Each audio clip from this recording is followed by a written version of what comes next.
Masechet Ketuvot Daf Ayin Chet, on commence Bezrat Hashem le 8e pérec de la Masechet. Ici, la Gemara va traiter quels sont les droits de vente d'une femme sur ses propres biens alors qu'elle est mariée et quand est-ce qu'elle n'a pas le droit de les vendre. Donc il y a plusieurs cas, plusieurs étapes et ça sera traité ici dans la Mishnah. Nous avons dans la Mishnah déjà quatre cas différents en ce qui concerne une femme qui a hérité des biens et qui veut les vendre. Ce qu'elle a hérité avant les Kiddushin et qu'elle veut vendre après les Kiddushin, ce qu'elle a hérité après les Kiddushin et qu'elle veut les vendre maintenant, ce qu'elle a hérité après les Kiddushin, ce qu'elle a hérité avant le mariage et qu'elle veut vendre après le mariage, et ce qu'elle a hérité après le mariage et qu'elle veut les vendre à ce moment-là. Donc à ces quatre étapes-là, il faudra savoir qu'est-ce qu'elle peut faire, qu'est-ce qu'elle ne peut pas faire. Et la Mishnah nous dit comme ça. Premier cas, Aisha Shenaflula Nechassim, une femme qui a reçu des biens, Achelot Itares, avant ses Kiddushin. C'est une jeune fille, célibataire, et donc elle est libre, et voilà qu'elle a reçu un héritage. Elle en a rien fait encore, et maintenant elle a reçu des Kiddushin. Modim Batchamayu Betila, le Shemocheret Venatanet Vekayam, aucun problème, elle peut les vendre, elle peut les donner à qui elle veut, ce qu'elle a fait, c'est bon. Deuxième cas, Naflula Mishenitarsa, si maintenant elle a reçu les biens après ses Kiddushin, là, nous avons une marloquette, est-ce qu'a priori elle peut les vendre? Mais c'est clair que si elle l'a fait, c'est fait. Donc, Bet Shammai Omrim Timkor, ou Bet Hillel Omrim Lo Timkor. Selon Bet Shammai, elle vend. Selon Bet Hillel, elle ne vend pas. Et Uvelu Modim, Shimacha Venatna Kayam. Tout le monde est d'accord que si elle l'a fait, ce qu'elle a fait est fait. Amar Rabbi Yehuda Amrou Chachamim Lifnei Rabban Gamliel. Les Chachamim n'étaient pas d'accord, n'étaient pas contents de dire que le mari a perdu ses biens. Donc, on rappelle, il s'agit des biens qu'elle a reçus après les Kiddushin. Et les Chachamim m'ont demandé, pourquoi tu dis que si elle a vendu, ce qu'elle a fait, c'est fait? Puisque le mari a mérité, il a acquis la femme, il n'a pas acquis ses biens en même temps, comment tu peux dire qu'elle a vendu et ce qu'elle a fait est vendu? Amar Lehem, il leur a répondu Rabban Gamliel, Alachadashim anuboshim. Nous avons honte de ce que les Chachamim ont dit, que même après le mariage, si elle a hérité, les Chachamim ont dit, même dans un cas où vraiment elle est acquise au mari, et les Chachamim ont dit quand même, pardon, pas même, dans le cas où elle est mariée et qu'elle a hérité, les Chachamim ont dit que même si elle a vendu, c'est pas bon, le mari il sort, il récupère ce qu'elle a vendu. Et même de ça nous avons honte. Pourquoi est-ce que le mari il annule la vente de la femme? Ça c'est pas bien, c'est pas bon. Comme ça, dit Rabban Gamliel. Et la Chatem et Galgelin Alenota Ishanim, vous voulez ajouter là-dessus encore ce cas-là, où on n'en est même pas encore au mariage, il n'y a eu que des Kiddushin, et vous voudrez dire que là-dessus aussi, le mari viendrait annuler la vente de sa femme? Donc non, ça ne s'accepte pas. Passons maintenant au dernier cas. Naflu Amisheniset, une femme mariée a hérité. Eluvelu Modim Shimacha Venatna, Shabal Motim Yad Lakuchot. Tout le monde est d'accord que si elle a vendu ou donné, le mari, il reprend des acheteurs. Il leur dit, c'est ma femme qui vous a vendu, c'est à moi, je reprends tout ce qu'elle a vendu. Ça, tout le monde est d'accord parce qu'elle a hérité a priori après le mariage. Si maintenant, revenons au cas d'avant, à la troisième étape, Ad Sheloniset Veniset, avant le mariage, elle a hérité, elle a vendu après le mariage, Rabban Gamliel Omer, Imacha Venatna Kayam. Ici, Rabban Gamliel dit, si elle a vendu, ça va, c'est vendu. Et à nouveau, les Chachamim, ils l'ont attaqué, en lui disant, Amar Rabbi Chanina ben Akavia, Amrou Lifnei Rabban Gamliel. On a dit à Rabban Gamliel, mais O'il Bezacha Baisha Lo Yizka ben Chassim, elle est mariée aujourd'hui. Et donc, il a acquis la femme. Pourquoi est-ce que tu dis que si elle a vendu, c'est fait? Amar Elaim, il leur a répondu, Alachadashim Anuboshim. Nous avons honte même du cas, où, alors qu'elle est mariée, et qu'elle a hérité après le mariage, le mari vient annuler la vente de sa femme. Même ici, on a honte de dire que le mari puisse annuler la vente de sa femme. Et la Chatem et Galgelin Alunot Shanim, vous voulez ajouter là-dessus encore ce qu'elle a hérité avant le mariage et qu'elle a vendu après le mariage, que si aussi le mari viendrait annuler sa vente, c'est pas possible. Rabbi Shimon, Cholek ben Nechassim et Nechassim. Rabbi Shimon il distingue entre des biens et d'autres. Nechassim Aïdouin Abal, ce qui est connu du mari, les biens de la femme que le mari a connus, Lotimkor, Vimacha Venatna Batel. Elle ne vend pas, si elle a vendu, c'est pas vendu. Chez Nan et Nabal, les biens de la femme qui ne sont pas connus au mari, l'otimkor, elle ne vend pas a priori. Mais si elle a vendu ou donné, c'est fait. Demande à Gemara Maïshna Recha de l'obligé. En quoi est différent le premier cas de la Mishnah où elle a hérité avant les Kiddushin et qu'elle a vendu ensuite? Là-dessus, on a dit, il n'y a pas de marloquette, elle peut le faire a priori selon tout le monde. Ou Maïshna s'est pas dépligué. Et en quoi est différent le cas suivant où elle a reçu avant les Kiddushin où elle a hérité après les Kiddushin, où là on a vu une marloquette, est-ce qu'elle a le droit a priori de vendre? Répond la Gemara Amré de Rabbi Anaï. Recha bizruta naflu. Dans le premier cas, elle était complètement libre quand elle a hérité les biens, et donc ils sont arrivés dans son domaine à elle complètement. C'est pour ça que je dis que même si ensuite elle a reçu des kiddushin, elle peut encore les vendre. Tandis que Stéfa, bizruta naflu, dans le cas suivant, le deuxième cas, elle a hérité après les kiddushin, donc elle est déjà, tout est dans le domaine du mari, la femme, les biens. La Gemara demande, si tu dis que c'est tombé dans le domaine du mari, pourquoi tu as dit que si elle a vendu ou elle a donné, c'est fait? Pourquoi c'est fait? C'est ton mari, tu es en train de me dire. Et là répond la Gemara corrige un petit peu, et elle dit, dans le cas où elle a hérité avant les kiddushin, là c'est sûr que c'est complètement dans son domaine à elle, elle peut en faire ce qu'elle veut, même après les kiddushin. Sefa, mais dans le cas où elle a hérité après les kiddushin, Emar bizruto, on peut dire c'est pour elle, on peut dire c'est pour lui. Et donc, dans ce cas-là, c'est pas évident de décider si c'est elle qui a les droits sur ses biens ou lui. Parce que d'une part, le mari n'a pas encore marié cette femme-là. Et d'autre part, il a quand même un kiss. Donc finalement, c'est pas évident de décider si c'est à elle ou à lui. Les khatri la lotim kor, donc a priori elle ne vend pas. Imacha venatakaya, mais si elle a vendu ou donné, c'est fait. Amar Rabuda lifne Rabban Gamliel, Amrou lifne Rabban Gamliel. Rabuda a dit les chachamim se sont plaints devant Rabban Gamliel en lui disant mais pourquoi est-ce que la vente de la femme elle est valable? Il a acquis la femme, il n'a pas acquis ses biens. La Gemara demande Ibayaleu. Rabbi Uda le Chatrila ou Adiavan. Quand Rabbi Uda dit les chachamim se sont plaints auprès de Rabban Gamliel, est-ce qu'il voulait dire par là que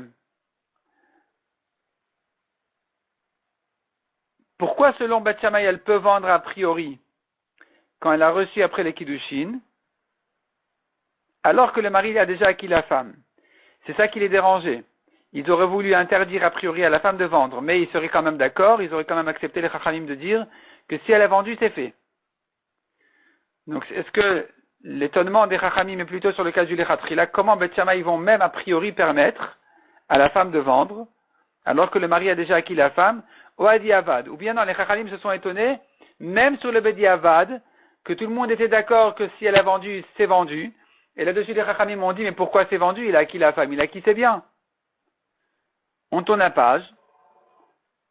Répond la Gemara, l'étonnement des chachamim se rapporte même sur le Bediavad, c'est-à-dire, Tashma, viens écoute, Détania Rabbi Yehuda, nous avons dans une braïta un peu plus clairement l'argument des chachamim, Amrou lifne Rabban Gamliel, les chachamim ont dit à Rabban Gamliel, Oil vezo ishto, puisque la mariée elle est sa femme, et la mekudeshet elle est aussi sa femme, Zumicha batel, la mariée ce qu'elle a vendu n'est pas valable, n'est pas vendue, Afzumicha batel, la mekudeshet aussi on devrait dire que ce qu'elle a vendu c'est pas bon. Pourquoi tu dis que Bediavad c'est bien? Bediavad ce qu'elle a fait est vendu. Tu devrais dire que ici non, c'est pas vendu. À Marlène, il leur a répondu, Rabban Gamliel, Anachadashim Anuboshim. Nous avons honte même de ce que les chachamim ont dit, que après le mariage, si elle a vendu, le mari annule la vente. Même de ça, on a honte. Et la Chatem et Galgalin Alenotaishanim, vous voulez ajouter là-dessus encore un cas, que même après les kiddushin, même avant le mariage, vous voulez dire que le mari puisse annuler la vente de sa femme? Ça, c'est déjà trop. Shmamina, diavad kamar shmamina. De cette vérité, tu vois clairement que les chachamim sont venus se plaindre chez Rabban Gamliel, même sur le Bediavad, qu'on a dit, tout le monde est d'accord que si elle a vendu Bediavad, c'est fait, et même ça, les chachamim auraient voulu dire que on devrait annuler sa vente. Tanya, Amar Rabbi Chanina ben Akavia. La Gemara ramène maintenant une braïta, Donc de Rabbi Hanina ben Akavia, qui a dit Lokach Eshivan Rabban Gamliel à Chachamim. C'est pas sur ça que Rabban Gamliel a dit aux Chachamim, nous avons honte même de ce que les Chachamim ont annulé la vente après le mariage. C'est pas sur le cas des Kiddushin. C'est pas sur le cas où elle a hérité après les Kiddushin et qu'elle a vendu après les Kiddushin. C'est pas sur ce cas-là que Rabban Gamliel leur a dit non, on peut pas, il faut pas exagérer. On va pas lui annuler la vente. Et la Kacheshivan, il leur a répondu autrement. Il leur a dit comme ça. Lo imamartem benesua, vous me demandez, celle-ci est sa femme et celle-là est sa femme. De même que celle-ci qui est mariée, si elle a vendu, c'est annulé. De même celle-là qui est mariée, elle a Mekoudeshet. De même que de la même manière, la Mekoudeshet aussi qui est sa femme, si elle a vendu, ça devrait être annulé. Rabban Gamliel leur a répondu, Lo imamartem benesua. Non, c'est pas parce que c'est pas quand on a dit sur la mariée, c'est pas pareil la mariée que la Mekoudeshet. C'est pas parce que pour la mariée on a annulé la vente qu'on va le faire pour la Mekoudeshet aussi. Sheken Baala Zakai, Bimtiata, ou Masiadia, ou Vafarat Nedarea. La femme mariée, son mari, il a tous les droits sur ce qu'elle a trouvé, sur son travail, sur ses Nedarim. C'est le mari, le patron ici. Et donc, je comprends que si elle a vendu, le mari annule la vente. Tomrou Be'aroussa, est-ce que vous voulez comparer ça à une femme Mekoudeshet avant le mariage? Sheken Baala Zakai, dont le mari n'a aucun droit, aucun de ces droits-là sur sa femme. L'obemtiatani de ce qu'elle a trouvé. Elle a trouvé de l'argent, c'est à elle. Velomemaseade, elle a travaillé, c'est à elle. Velomafarat nedaria, elle a fait un éder. Le mari ne peut pas à lui seul annuler son éder. Il faudrait que le père de la fille aussi vienne annuler le néder. Donc, dans ce cas-là, on dira, si elle a vendu, c'est fait. Ça ne ressemble pas au cas d'une femme mariée qui a vendu, où là, on a annulé la vente. Amroulo, les Chachamim ont dit à Rabban Gamliel Rabbi, Macha Acheloniset. Ça va pour le cas où elle a vendu avant le mariage. Donc elle a hérité entre les Kiddushin et le mariage. Elle a vendu entre les Kiddushin et le mariage. Tu vas me dire non, le mari n'a pas suffisamment de droits sur sa femme, donc la vente elle est valable. Mais que diras-tu du cas de Niset Vachakar Macha? Elle s'est mariée et ensuite elle a vendu. Maou Amar Leu Afzu Mocheret Venotenet Vekayam. Elle peut a priori vendre et donner et c'est bon. Puisqu'elle a hérité avant le mariage, même si elle s'est mariée, il n'y a pas de problème qu'elle vende a priori. La Gemara va demander ensuite que ça contredit notre Mishnah qui a dit, c'est que si elle a vendu que c'est valable. On n'a pas dit dans la Mishnah qu'elle peut a priori vendre. Amrou le Chachamim lui ont dit, comment tu lui permets de vendre a priori? Elle est mariée aujourd'hui. C'est vrai qu'elle a hérité avant le mariage, mais aujourd'hui elle est mariée. Si le mari a acquis la femme, il n'a pas acquis ses biens, Amarlem, il leur a répondu, Alachadashim anuboshin. Nous avons honte même des nouveaux du cas où elle était mariée et ensuite elle a hérité et elle a vendu. Là, on a annulé la vente et même sur ça, on a honte de dire que la vente de la femme est annulée. Et la Chatem et Galgelin Alenotaïchanim, vous voulez ajouter là-dessus même le cas où elle a vendu après le mariage une chose qu'elle a héritée avant le mariage. Ça aussi, vous voulez annuler la vente? C'est trop. Demande à Gemara, dans notre Mishnah, on a vu que si elle a vendu après le mariage ce qu'elle a hérité avant, Rabban Gamliel Omer, si elle a vendu ou donné, sa vente est valable. Mais dire qu'a priori elle peut le faire, on n'a pas dit ça dans la Mishnah. Or dans la Braïta, on a dit elle peut a priori vendre et donner. Répond la Gemara, Marav Zvid, Tani Mochet Venotenet Vekayam. Tu corriges dans la Mishnah. Tout ce qu'elle a hérité avant le mariage, même après le mariage, elle peut a priori vendre et donner, et c'est bon. Rav Papa Amar, Lokashia, deuxième réponse dit la Gemara. Ha Rabbi Yehuda libed Rabban Gamliel. Ha Rabbi Hanina ben Akavia, libed Rabban Gamliel. C'est une machloket entre les Tanaïm, selon Rabban Gamliel. Une marloquette entre les Tanaïm, que dit ici Rabban Gamliel?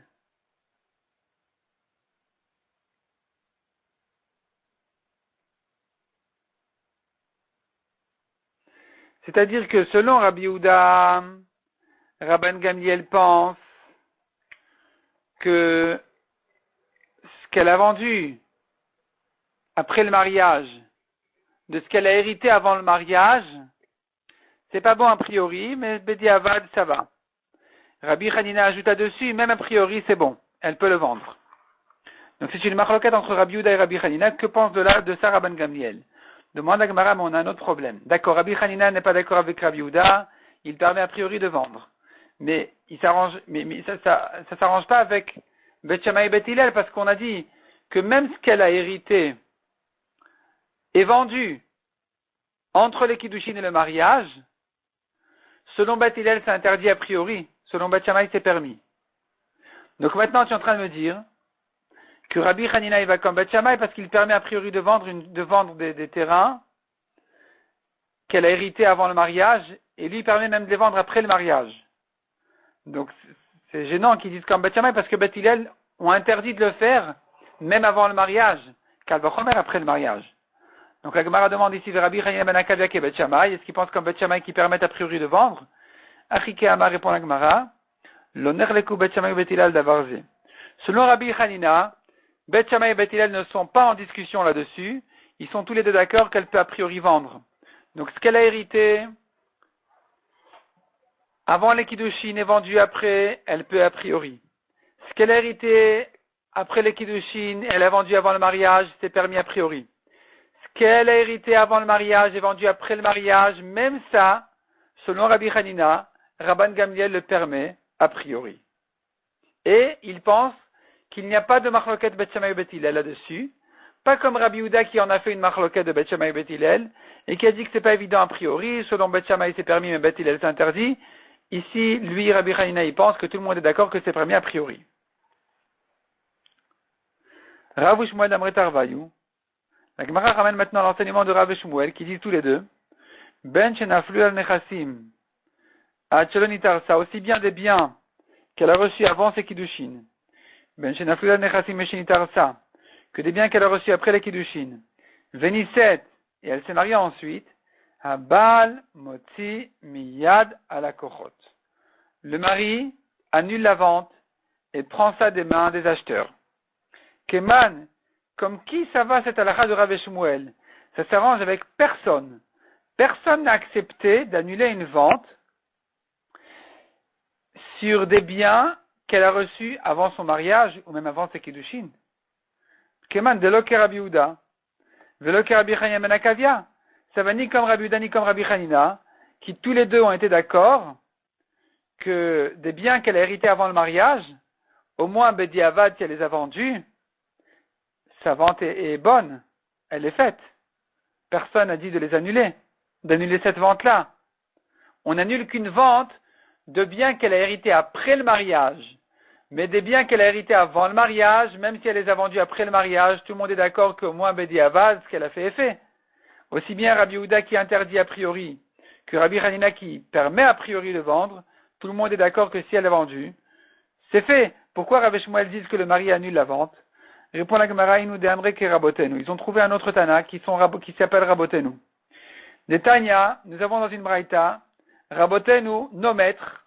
Donc la Braïta qui ramène nos maîtres, qui dit Chazru venimnu, nos maîtres se sont recomptés et ont décidé, selon leur majorité, que Ben Shenaflula Titares, aussi bien les terrains, les biens qu'elle a reçus avant ses Kiddushin, ou Ben Shenaflula Meshenitarsa, que celles qu'elle a reçues après les Kiddushin, Venisset, à partir du moment où aujourd'hui elle est mariée au moment de la vente, Abal Motzi Miyad ala Kochot. Le mari annule toutes ses ventes. Et c'est comme ça que pense Rav Shmuel. Mishenisset, Elu Velu Modim. Donc on a vu dans la Mishnah que tout le monde est d'accord pour des biens qu'elle a reçus après l'héritage, que si elle a vendu, le mari annule la vente. Les matanin à takana tusha. La Gemara dit, ah bon, peut-être que notre Mishnah, en fait, elle vient nous enseigner une takana du Bet Din qui ont institué quand ils étaient dans la ville de Husha. Quand le Sanhedrin était dans la ville de Husha, ils ont institué là-bas une takana. D'Amar Rabbi Yossi Rabbi Chanina Beusha et Tkinu, dans la ville de Husha, ils ont institué Aisha Shemacha Benirse Melok Bechaye Baala. Une femme qui a vendu ses biens du vivant de son mari, ou Meta, elle est morte, Abal Motimiyad ala Korot. Le mari a le droit de sortir des acheteurs. Et notre Mishnah, c'est bien ce qu'elle dit. Donc nous avons apparemment la Takanatusha qui est confirmée dans notre Mishnah, qui est ramenée dans notre Mishnah. Répond la Gemara, la Gemara dit non, on n'a pas de preuve de là. On pourrait dire comme ça, Matnitin Bechaya ou le Perot. Notre Mishnah parle du vivant de la femme, où la femme a vendu de son vivant ses biens, ses propres biens à elle. Vient le mari et prend des acheteurs les fruits de ses biens. Il ne prend que les fruits, pas le capital, pas le terrain lui-même, mais c'est lui qui va profiter des fruits de ces biens-là. Takanatusha, ce que les Chachamim dans la ville de Usha ils ont institué, c'est Begoufa Shel Karka ou Lachar Mita. C'est de dire que le terrain lui-même, qui a été vendu, le mari a le droit de le sortir des acheteurs après la mort de sa femme, il prendra même le capital. Non seulement les fruits, qu'il avait le droit de prendre du vivant de sa femme, mais même le terrain, lui-même, le capital, il le récupère après la mort de sa femme. Ça, c'est la Takanatusha. Et c'est pas le cas de notre Mishnah qui parle du vivant de la femme et pour les fruits. Rabbi Shimon Cholek ben Echassim, on a vu dans la Mishnah que Rabbi Shimon, il vient distinguer entre des biens et d'autres. Certains, ceux que le mari a connus, la vente est annulée. Ceux que le mari n'a pas connus, la vente est valable. Elouen Yedouin, Velouen Shenan Yedouin. Qu'est-ce qu'on appelle des biens connus et des biens non connus? Amar Rabbi Yossi Rabbi Hanina, Yedouin Mekarke. Les biens connus sont les terrains. Shenan Yedouin Metaltelin. Les biens non connus, c'est les Metaltelin. C'est les biens mobiles que le mari donc n'a pas forcément fouillé, connu. Et là, si elle a vendu, cela on a dit que c'est fait. Mais Rabbi Yochanan Amar, El Uvelu Yedouinen. Rabbi Yochanan n'est pas d'accord, il dit non. Cela et cela sont considérés comme des biens connus du mari. Qu'est-ce que j'appelle des biens qui ne sont pas connus du mari? Kol Shioshevet Kan, elle habite ici. Elle a hérité des biens au bout du monde. Ça, c'est pas connu du mari. Comme on voit dans une braïta, donc on a une braïta comme Rabbi Yochanan qui dit voici les biens qui ne sont pas connus. Kol Shioshevet Kan, elle habite ici. Elle a hérité au bout du monde, de l'autre côté, loin. Et c'est là on a dit que si elle a vendu, a priori c'était interdit, mais Bediavat, si elle a vendu, ce qu'elle a fait est valable. La vente est valable.